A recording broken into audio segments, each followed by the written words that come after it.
Hello. Hi, Alistair. Oh, what do I have behind me? I have like scribbles. Hey, how are you doing? Good. How are you? Hi, Jackie. Pretty good. Good. I'm trying to sit out of the sun and February. So all these get all you lovely people who I cannot see. I'm gonna pause the recording for a sec. And so now everything will be recorded for those people who are unable to join us on the call. So this is the Goal 5 call, Practical Methods and Metrics.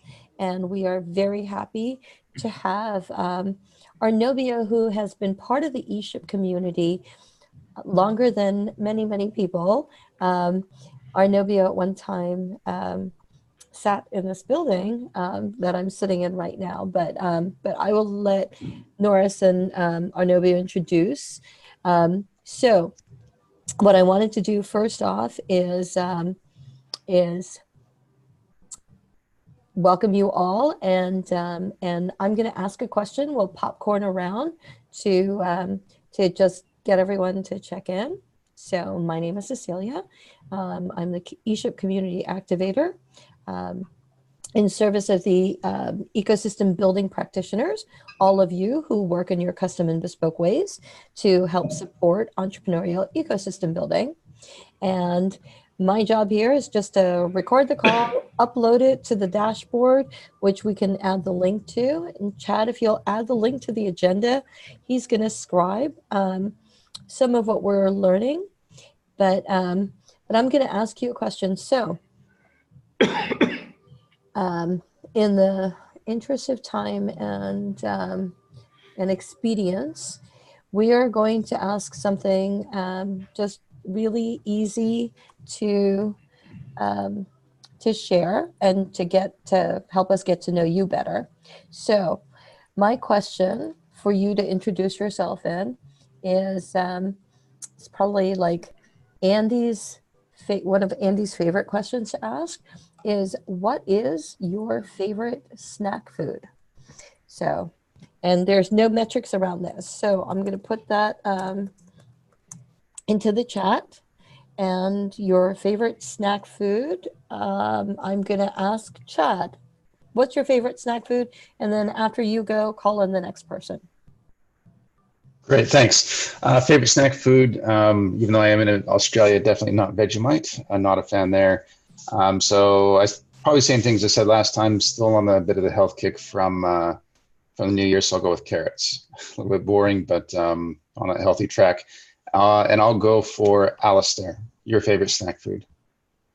That is a very unhealthy British dish called a pork pie, which I can get here in the US with a little effort. I'll go to Norris next. Whatever I had last, which was I had 2 Fig Newtons. So how about Alexander?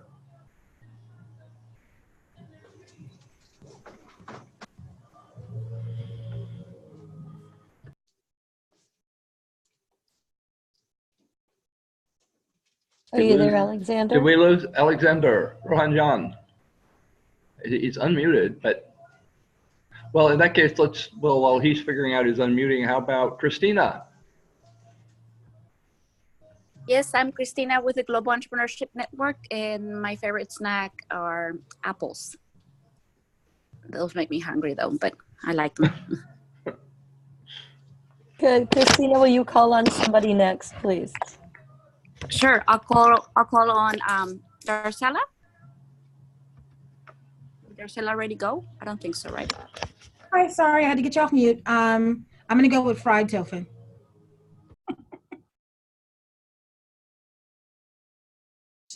Let's go with I think Dell. I don't think we heard from him. My favorite snack, one of them is Three Musketeers candy bars. I'm trying to think of who we haven't heard from yet. Is it Arnobio? Yeah. My favorite snack food is beef jerky. I'm Brazilian, so that's actually really weird because in Brazil, that looks like the weirdest thing ever. Like you're eating raw meat. That doesn't make any sense. But I got fully into the US culture on that one. Next, maybe we can hear from Jackie. Thank you. I don't think snacks are worthwhile if they're not chocolate. So pretty well any type of chocolate.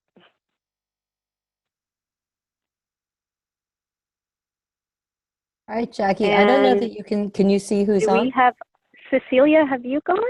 No. So I like, just like Christine, my favorite snack food is usually apples, but I'm really picky about the apples. So they usually have to be Fuji apples or Jazz apples. So those are my thing. And it looks like Alexander put into the chat his favorite snack food is Greek salad. All these healthy people. All right, I really like your answer, Del. I probably should have said something a little more decadent. Robin, what's your favorite snack food?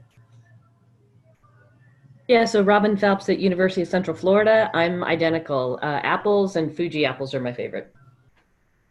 Yep. I have to get a lot of Fuji apples. Who else is there? I think we just Christina, lost.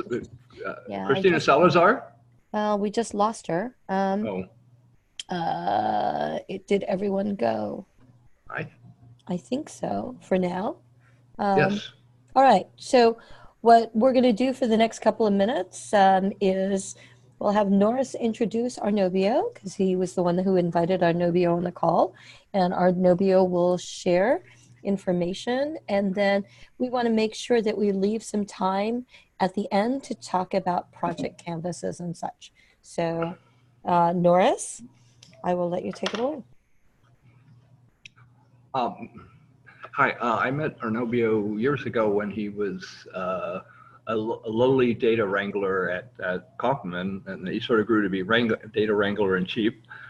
My first thought is, oh my God, he's Brazilian. I'm not sure why that hit me, but I realized that we have slowly corrupted him, as he's mentioned, into being more of an American. But Arnobio has just some people have great technical skills.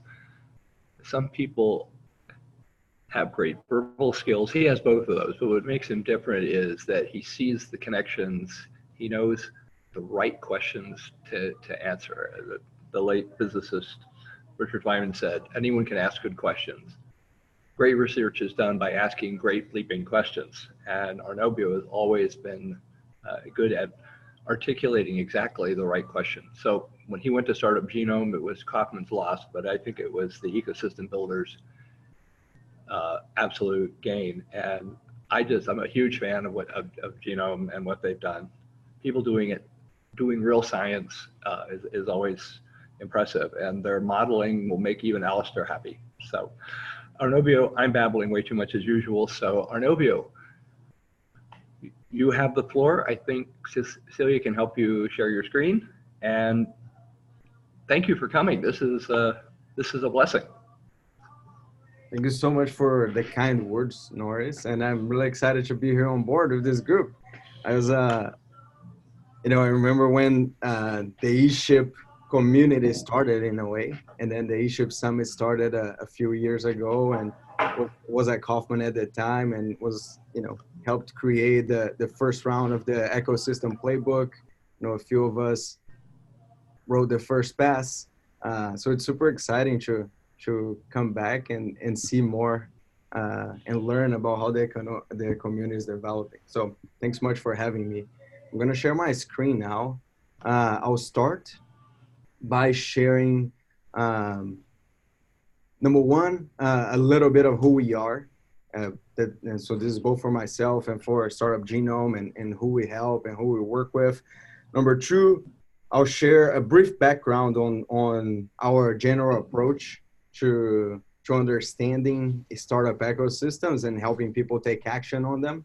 And that's kind of like the number one thing for us. Super important, and everything we do is feeding action in the ecosystem. And then number three, I'll share 4, key frameworks and key insights that came out of Startup Genome's work that maybe can be helpful for us here as researchers and practitioners. Great. So as a brief background, maybe I can get a show of hands of sorts. Who here has heard of Startup Genome before? Read the reports or worked on it, or read or heard about it in the past? So I see a few raised hands. That's great. There's a lot of folks that I can't see because of the videos are not on. Okay, I see someone in the chat. Thanks for sharing that. So Startup Genome is a organization that started about 8 years ago. And at first it was really a research project with Steve Blank, who created the lean startup movement in large part, and the customer development model. And a couple of researchers at Stanford University. So Chuck Easley, Steve Blank, and it was really focused on identifying what makes startup success. We have, and since then, we have a group of serial entrepreneurs that run the company. We have researchers and academics.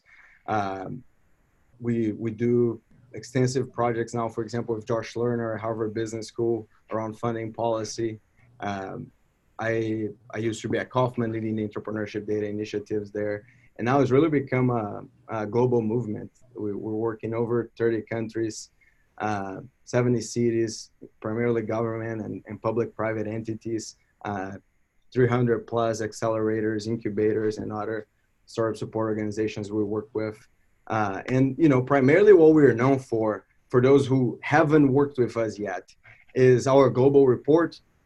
So we have the Global Startup Ecosystem Report that is, we do it together with the Global Entrepreneurship Network and Christina, who is here today.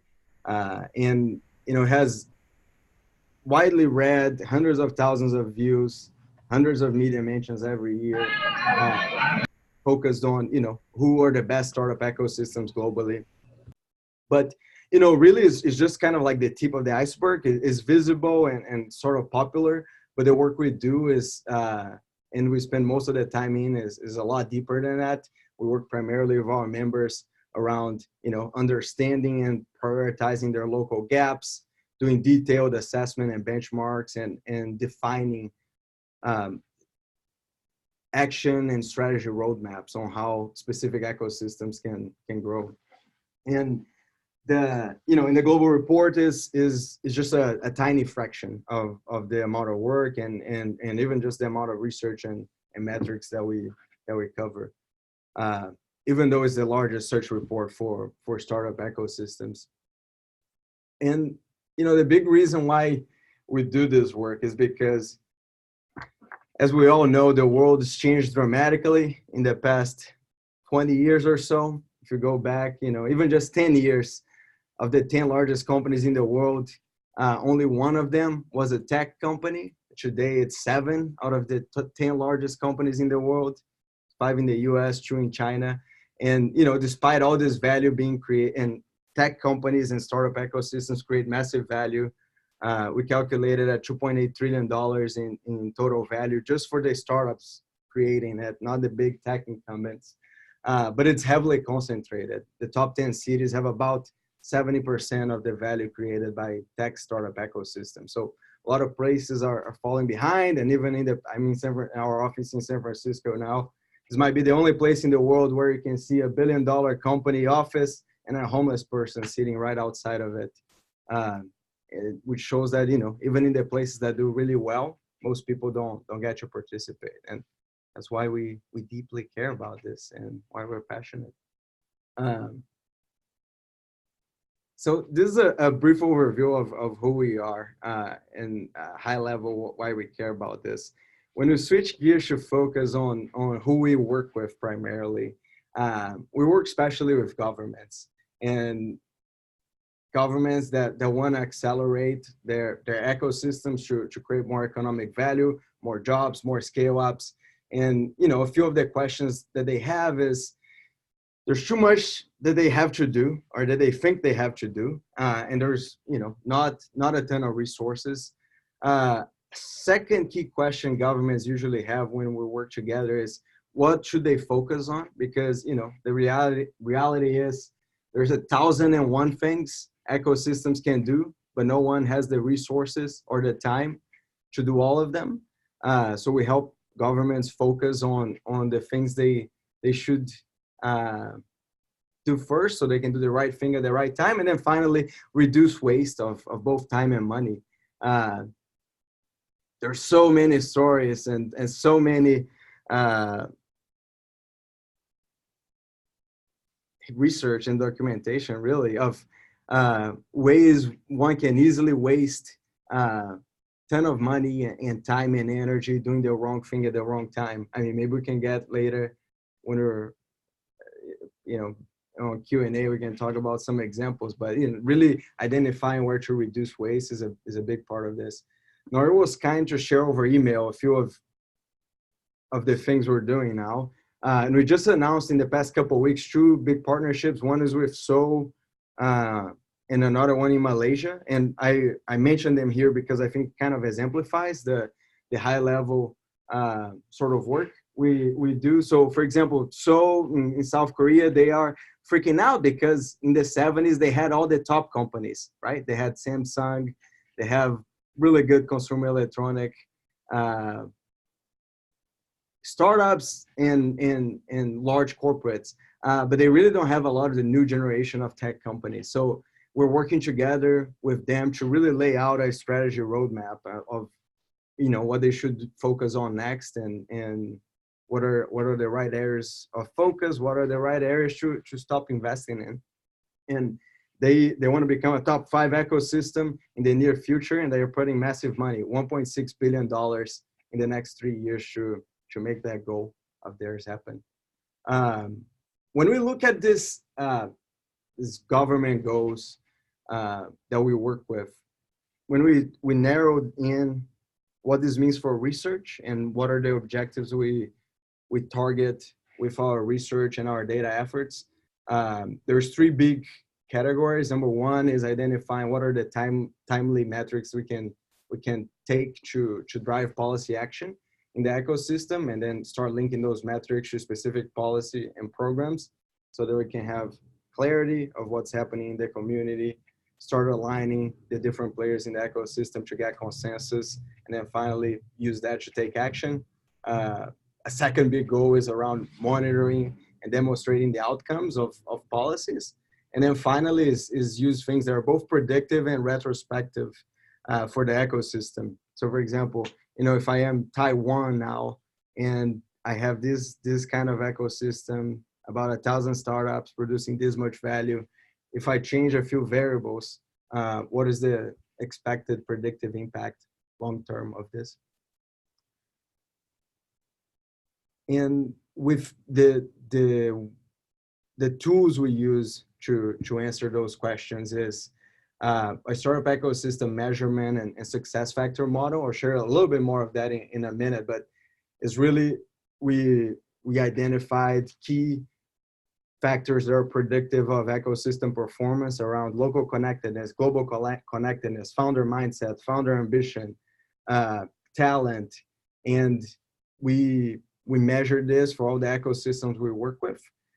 We have what's the largest data set on startup ecosystems, covers the whole world. Data on over 1 million companies. We include patent data on over 1 million companies.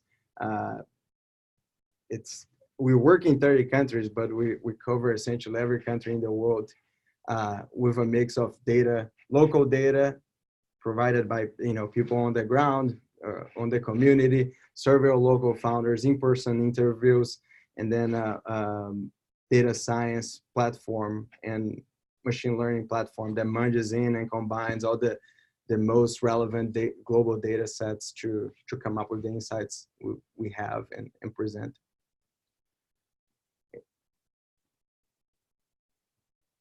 The baseline for going deeper here into how we feed this work, we have a startup and ecosystem performance model with validated metrics. We have success factors that are both broad and deeper. With that, we focus on things that can lead to actionable insights so that, you know, our members can actually use to make decisions. There's a mix of leading, current, lagging indicators depending on Arnobio, uh-huh. it says CPDF authenticate. Is that what you sent me also? Yeah, it is, exactly. Okay, so they all have a link to that. Okay. Yeah. You all have a link to that in the invite. Then we have global benchmarks and then a life cycle model, which I'll share in a minute. So at a high level, one of the frameworks we use when we're working with governments on assessing their ecosystem is identifying, on one hand, the enabling factors of the ecosystem. So those are the things that can increase the number of startups in the community, like higher education, like general activation of the ecosystem through events, engaging students, engaging workers. We have very specifically measured ecosystem success factors that can, you know, change the rate of success of startups in the ecosystems. And then finally, measures of economic impact, which is what are the final results for the economy that come from the ecosystem work. And you see that reflected on some of the things I share, you know, enabling factors, the things that can increase the funnel of the total number of startups, ecosystem success factors, the thing that can improve the performance of your existing ecosystems, and then leading to that economic impact. What does the ecosystem performance look like in terms of scale ups, jobs, things like that. At a high level, our success factor model measures resources on one end, networks and knowledge flow in the other, and performance in the third one. And really, as we studied ecosystems all over the world for the past 8 years, we've identified the development phases that ecosystems have and how it changes what ecosystems need to do as their phase changes. And, you know, what the needs and the gaps for an ecosystem in activation phase are super different from the ones in a globalization phase, which in turn are very different from what's happening in attraction. And simply understanding it and mapping precisely where ecosystems are in the life cycle can really help you identify how to do the right thing at the right time. A lot of the big misses we see ecosystems making in wasting money and resources is because they're doing things that are, you know, they're trying to fix a Series B or Series A funding gap when they haven't fixed their pre-seed funding gap. And like they're trying to do things ahead of their funding of their life cycle before they solve the issues that pertain to them today. Or, you know, there's lots of more examples. Or they're trying to attract companies from outside when they have not done a good job at activating their local resources. And we've quantified and seen on the data that is a very specific set of ecosystem that's able to grow through attraction. Most ecosystems cannot, and they can only do that in later phases. So that's part of the framework that we use. In terms of data sources, there's more of that on the PDF, but, you know, since we're all interested in metrics and research here, as a brief overview of the data sources, we have a global survey of founders. Every year we pull in all the most important, most relevant global funding and exit databases, PitchBook, Crunchbase, Dealroom. And we pull data from specific countries like Australia. We work with the main provider for data in Australia, TechBoard, funding and exit data, I should say. We scrape data from the web, and then, you know, we pull data from all kinds of sources. This is a summary list, and the PDF that Nori sent has a bit more detail. We pull data from Google Trends, GitHub API, meetup.com, extensive data on patents, extensive data about universities, things like that. So that's a high-level overview of the assessment and some of the data sources we use. Now, I'll share briefly sort of 4 key insights and key frameworks that could be helpful to you all here and that we've seen work with the ecosystems we work with, and really help ecosystems on growing and generating more jobs. Before I go over those 4 insights, do you all have any questions or comments about some of the things we shared so far? Yeah, this is Alistair Anubio. How do you measure economic impact when that may in fact not show up till several years later? It's absolutely right that it's lagging indicator. The main metric we have that works at any point in time now is called ecosystem value, which is a metric that has the valuations of the companies in the ecosystem over a 2.5-year time period. So you can get that pretty clearly. The other metrics around job creation, job growth, indirect jobs, those are a mix of data that we are able to scrape and estimate from companies' websites, as well as the indirect job creation comes from the economic development literature and what if you create, depending on the kind of tech jobs created, what's your indirect number of jobs expected to see. Thank you. Thank you. Thank you. Well, if I can, one of the things that you said a lot of things that are very, very provocative, and it's sort of hard to. I guess my first question, one that's important to this is can you give me any examples where data, especially popular metrics, could be terribly misleading or even problematic? Yeah, totally. So one that comes to mind is about, actually say 2 examples that we've seen recently. One of them is about corporate engagement and the role of corporates in the startup ecosystems. Is an area of focus for many groups, and there's certainly a lot to be said about how to activate and engage local corporates. But when we measured startups' interactions with corporations, it had no predictive impact in the ecosystem performance. Meaning, like the places that had a lot of corporate work with corporates, startups engaging a lot of corporates, had no better performance than the ones that didn't. So that's one example of one that is important and can make sense. It can make sense in very specific context, but at a high level, it's not really a reliable indicator to use. The second one is about how to target markets. So there is so we saw specifically that happening with a lot of accelerators in Singapore, that they were not having I'll take a step back. So can you all tell me, name, for example, the last 3 unicorns in Singapore that happened in Singapore or Toronto?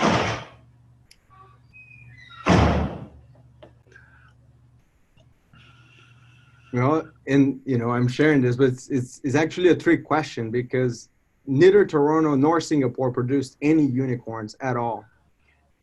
They're very high performing ecosystem in a lot of different ways. Singapore has a few unicorns based there, but they started in Malaysia, started in Israel, then moved there. And of course, unicorns is just one kind of metric. It's a physical one, but not necessarily that important. By itself is more a result of other things. But the reality is that a lot of the things that produce metrics that look like early startup success do not produce later scale ups. And in Singapore, that happened a bit with them. They were investing in things that led to early startup success. Specifically, they had a directive from funders that were funding accelerators for their startups to focus on regional markets in Southeast Asia. And that showed really clearly when we compared accelerated startups in Singapore with non-accelerated startups in Singapore. And because they were focusing on this metric, that might be okay at the early phase of the startup. You know, you get early traction by focusing on local markets that you understand really well. That hindered their longer term potential because they were just targeting Southeast Asia, and that meant that they were not building products that could scale globally to become huge companies. So that means all of us that like Boise, Idaho is as cool as Singapore on that one variable. That's some excellent insight. Is that in past of these, both Chad Renando and Alistair Brett had kind of addressed that. We have two questions I see. All right, one, the three now. How about Alexander Rohit has a question. John, I don't know if he's actually able to talk, so I will just read this. Yes, could Arnobio talk a little bit more about the waste? Where, you know, we're wasting our resources that he mentioned. Does it relate in any way to the circular economy? What do you have in mind when you say circular economy? Well, probably when we focus on the waste, where do people most, you've kind of already started to go down this road. Where is it that we waste the most money, the most resources, the most energy? So the most energy wasted is focusing on things that matter for later phases of your ecosystem life cycle, but don't matter today. So, you know, an easy example is if you're a very early stage ecosystem, you are not going to grow by attracting startups from other places. That's just like that. No ecosystem in the world has grown by doing that. They might grow later on once they're big, then they start attracting a lot of people, and they see growth by doing that. But you know, if you're super early stage and you're trying to make people to change their offices to move to your city, it's a very easy way to waste a lot of money. The places that do it best focus on, at the early stage, might focus on companies coming in, building a lot of connections, and then if they come back to their home base, that's fine later on, no big deal. But the companies, the cities that and states and all of that try to grow from a very small base by startups moving there, that's a very easy path to waste a lot of money. Well, yeah, we're residents in Boise. That's one of the things that we're probably doing wrong. Jackie, can you have a question? And Del after that. Jackie, are you still with us?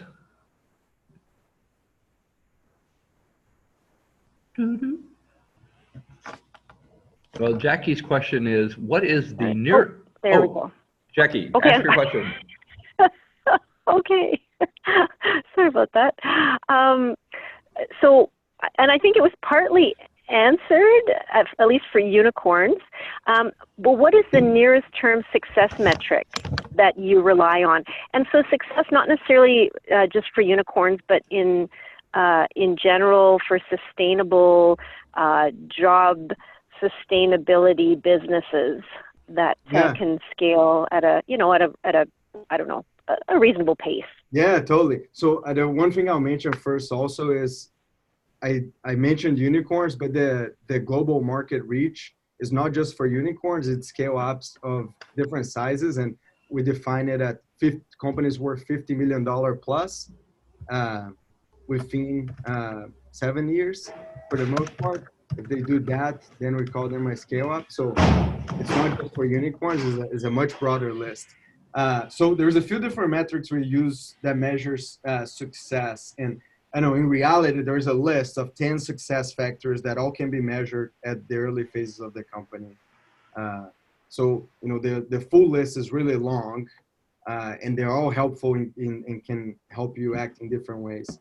There's two that come up as particularly important. Number one is founder ambition and their go-to-market strategy at the very beginning. So like what kind of company are they trying to build? Are they trying to build a company that just targets local customers? Are they trying to build a company that targets global customers? I'll show a chart on that in a bit, but the companies that start targeting global markets from the very beginning have a lot higher chance of success. So it means that, you know, from day one, they're thinking about how customers in other places will see this, not just their particular markets. There's only 2 places that can get away with that, targeting national markets consistently without a problem. That's Chinese companies, because it's very hard for foreigners to compete there. So they kind of have a heavily protected market. And in the US is a bit different too, because it's such a big economy and because there's a lot of competition here. So targeting customers that can be outside your region and global customers, and developing a product that focuses on that. And then another one is, and I'll cover it more in a bit, is local connectedness. How is the founder connected to different resources in the ecosystem? And I'll share how we quantify it also. Del? Oh, yeah, I thought you were just going to read it, Norris. Why are you giving me extra work? Anyway, persecuting doctoral students is part of my job. So, you know, my question is, did you look at the distribution of the economic growth through the ecosystems that you all claim are, you know, high performing? Because oftentimes a lot of inequities masked in conversations around growth only. So, for example, pick ecosystem X, and have you looked at how, you know, the growth of the economy in that ecosystem benefits non-traditional demographic groups? Yeah, that's a really good point. We've done a little bit of work on this. So as a brief background, so I'm Chief Innovation Officer at Startup Genome, and I also have appointments at Stanford University and Inc. Magazine. And at Stanford, my work is with the business school, primarily focused on inclusion and diversity. And that's like precisely the question that we're interested in there. Like how is the startup ecosystem and entrepreneurship ecosystem more broadly affecting minority groups or groups that don't have the same amount of access to opportunities as the mainstream. So it's a question I'm super passionate about and personally interested in. And we've done some work on this. So we measure, for example, founders. As far as I know, we're the only ones that do this globally, measuring race of founders, age of founders, sexual orientation, and then economic background. Like how is their family economic history like? You know, did they have money to start their company? Could they raise money from their family and friends? Did they have to work a side job where they were starting? I think we're the only one that do it globally. And of course, there's national focus projects that do this in different ways. But as far as I'm aware, the only standard data set at the global level. So we look at that. And it's a question that we want to get a lot more into detail, go a lot deeper in. We have 2 new research projects now. So, you know, one I mentioned before, it's super important that everything we do is benefiting our members and they can take action based on it. So we presented our members with 7 different research projects that they could choose, and we pursue the ones that they chose. And one of them is about inclusion and diversity, and we have about 20 members interested on that. And it is, it's co-led by Eitan, who is the CEO of Tel Aviv Global. They really want to look at this question, so they're co-leading a project with us. And then we have another one focused on economic impact, and that one is co-led with us by Kate Cornish. She's the CEO of Launchpick, which is the innovation agency in Victoria, Australia. So it's a question we've done a little bit of work in. If you go on our global report, we measure some of that, like wage growth and how it's associated with startup growth. And this is all on our website, startupgenome.com. All our public reports are free, and you can see there. So, and then we also looked at some inclusion and diversity questions.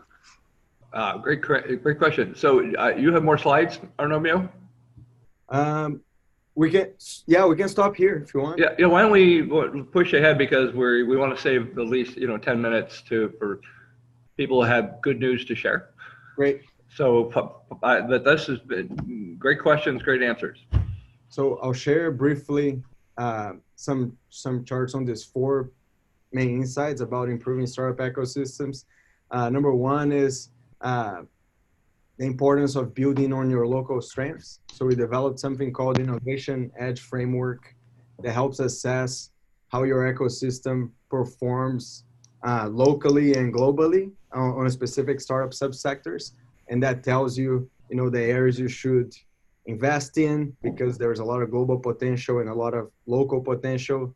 The areas you should maintain and sustain advantage in, because you are really good at it, even though globally it might not be that big, it might be not a major opportunity. Very importantly, the areas that you can experiment in, that you have chances at a moonshot, a lot of global growth and potential, even if your ecosystem does not do as well in it. And then importantly, what you should divest on, the things that are low priority. At the end of the day, look something like that we assess specific startup subsectors, for example, in robotics, clean tech, life sciences, looking at everything from patent production to universities to talent and startup performance, and share what are the key areas of focus for your ecosystem. Also on that, we measure lab to startup efficiency. So, a lot of ecosystems produce a ton of patents, but not a lot of startup value coming out of it. That's actually the example in Korea. They're leaders in patent production, but not leaders in market value production. So we calculate and share that with different ecosystems across each relevant startup subsectors. This work comes largely with a project we did with a professor at UCLA, looking at over 1 million patents, matching them to specific startup subsectors. And we measured complexity of patents, how much it's growing, things like that. And the high level of it is it's essentially using the Google PageRank algorithm to patent creation and patents to see which patents are more central and important, and how they're related to one another. This is the local connectedness bit. We already talked about it, but at a high level, founders that are more highly connected locally to grow their revenue a lot better, a lot faster earlier on. And we measure this through how founders help each other, how founders introduce each other to customers, to investors, how they're helped by experts. And we benchmark this globally. Inc. just published a really good article talking about that. So maybe I can share this with, talking about our findings on local connectedness. Maybe I can share with you all after the call. Another thing we measure is global connectedness, how founders are connected to each other globally in the global fabric of knowledge. We talked about this during the questions, so I'm gonna go fast through it. But basically, founders that are more globally connected also focused on global markets from earlier phase. Mm-hmm. And startups that focus on foreign customers from the very beginning, and we measure that as 50% plus of their customers are foreign from the get-go. This is just B2B companies. They grow their revenue 2.1 times faster than the ones that are just nationally focused. And we talked about this too. I think that's part of the secret of success of Stockholm. Really small ecosystem. They have about 1,000 tech startups. They have a lot of unicorns, and they're heavily globally connected. They're much more globally connected than their regional peers. And the final thing I want to share and invite you all is we're hiring now a director of research to lead our global research team, and then a lead data scientist. For the data science team, this is like super important, highly visible roles for us. The director of research is going to be the main person leading our global ecosystem report, a lot of our ecosystem research initiatives. We're hoping for someone in Berlin because we have an office there, but we're open to remote. Similar thing for lead data scientists. And both of these groups will be working closely together. They'll be working with our academic partners in developing new knowledge and new actions for ecosystems all over the world. I was super excited to join Startup Genome because it had this global reach, being able to work and directly with governments all over the world, and then very focused on what actions can we take now to improve.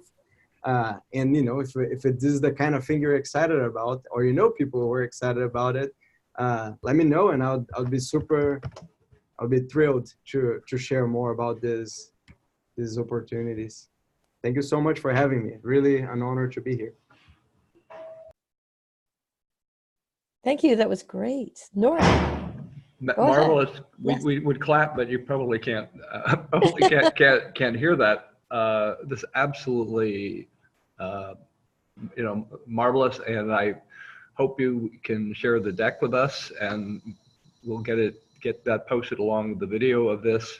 This has been marvelous. You're the fourth in a row of absolutely fantastic pure learning sessions. I have like 4 pages of notes scribbled down, and I even already know some of this stuff.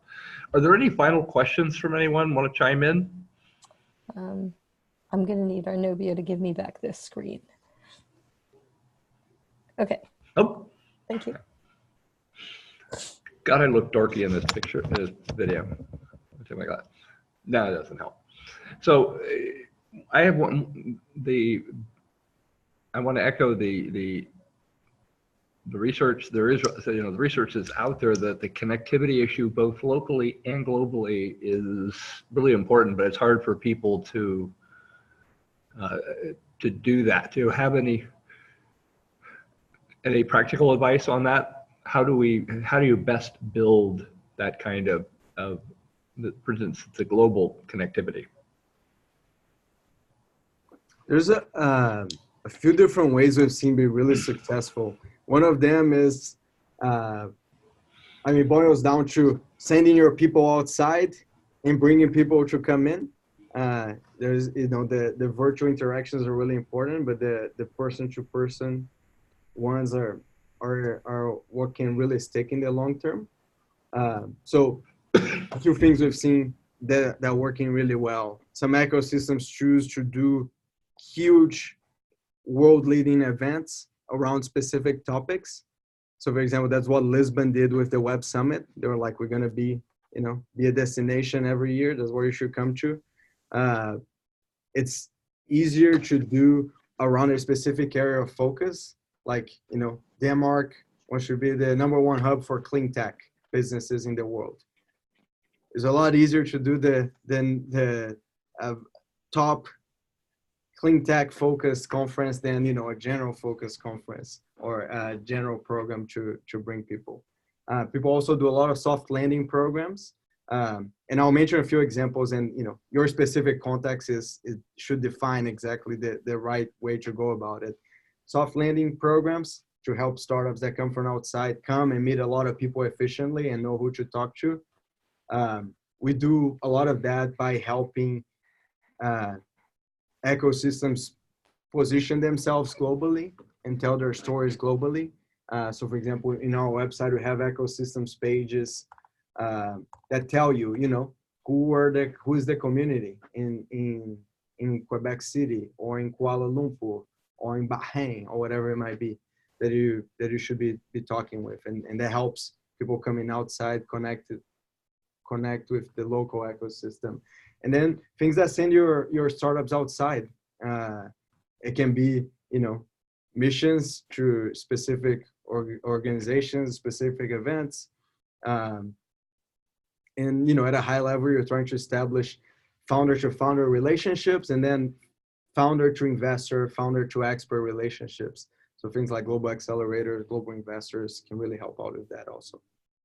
That sounds great. Thank you so much for all the information. And I wanted to be mindful of some things that kind of bubbled up as we communicated out. So there is, if all of you have been here, the beta Facebook, the beta dashboard that we've created for the ESHIP goals, which I just put into the chat. that's a repository of all the calls that have been taking place in the past. And as soon as this one's, the recording is completed, I will upload them to the YouTube channel and then share them on that page. So if you've missed a call, if you'd like to go back and hear it, or if you use information on this call that you'd like to revisit, that's all in there. Thank you to Chad for scribing to make sure that we got everybody who's present, and the notes that that we had from Arnobio's talk are all included in the agenda. But there is a video on the call. Also, what I also put in there was the link for what I did instead is the project canvases. So Alistair had asked about the current state of project canvases. And I know that, Norris, we had, I think you still might have somebody scheduled for the next call next month. But I also wanted to introduce an idea. This has been happening on a couple of other calls, and it's been helpful. On the link that I just shared about the project canvases, Alistair has contributed a project canvas that he had. When you go to the page for each of the goals, some of the prioritized initiatives are put up there. And if you have created and would like to share for visibility a project canvas on one of the prioritized initiatives, if you'll email me at eshipgoals@gmail.com, I'm happy to share it, like with Alistair's. Alistair, do you want to go ahead and share what, just a very short update on what's happened on your canvas, and then if anybody else has a canvas? Yes. My canvas is about measurements, but measurements from maybe a slightly different point of view, and that is measurements based on the science of complex adaptive systems, of which we are all a part. And since that, I have created a set of a little over 60 questions which result in measurements. And I've shared those among a relatively small group of people to get initial feedback. And then what I plan to do,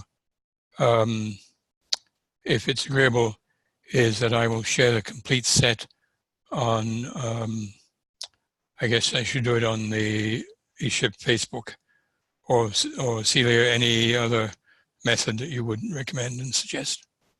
I think what most of the people that are really integrally involved in each of these goals, Slack is probably your best bet for the people that think about this full time, geek out on the same things you do, kind of thing. Each of the goals has its own channel, so you can be specific to goal 5. I would say the eShip Facebook page is more widely distributed. There's several hundred people that are involved on the eShip Facebook page. And so more of a general, here's what's going on in the community, I have a job posting, that kind of information.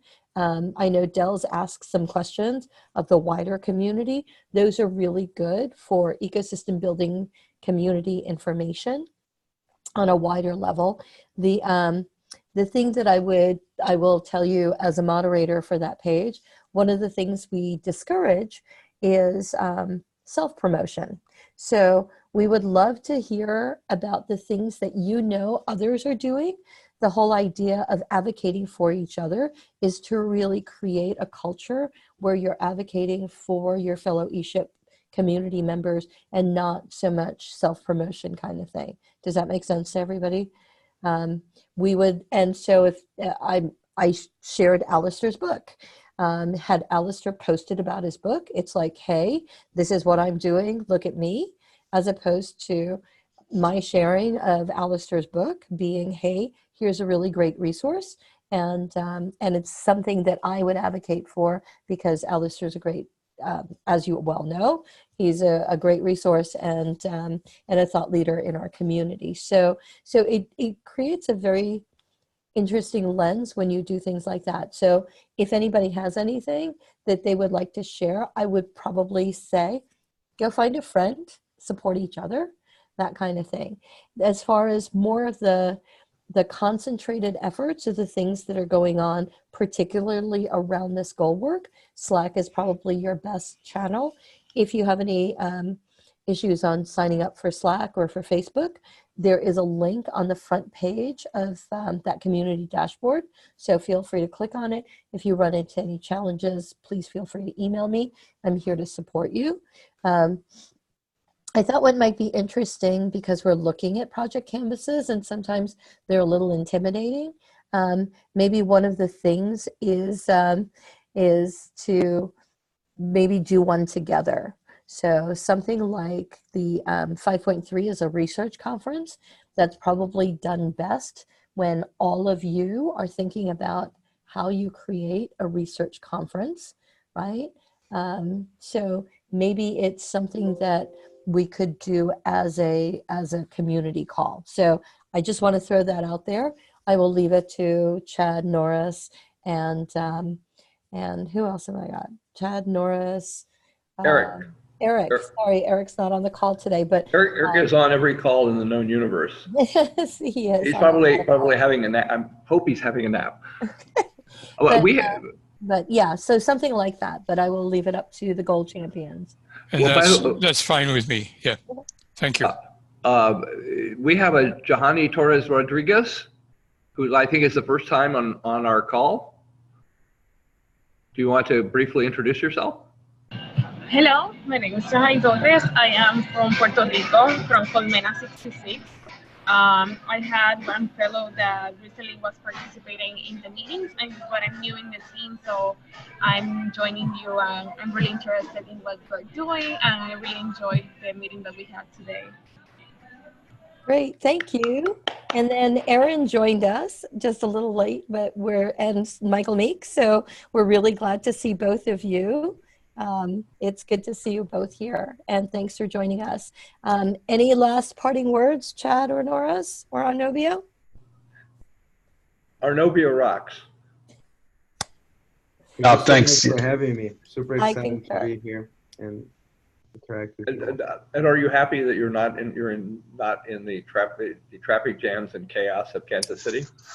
I would love to be at the Chiefs parade. That would have been awesome. I was there when the Royals won, and I wish I was there for the Chiefs. And I was supporting the Chiefs, not the 49ers on the game. Okay, so I'm going to tell you it's going to be below freezing on Wednesday, but you still have time to come. Chad, any last words? No, it's good. Fantastic, Arnobio. It's always classic and a pleasure to hear you. Good stuff. Big fan. All right. Thank you so much for all your time and energy, and we look forward to speaking with you next month. So thanks. Bye, everybody. Thank you, everybody. Goodbye. Bye. Thank you.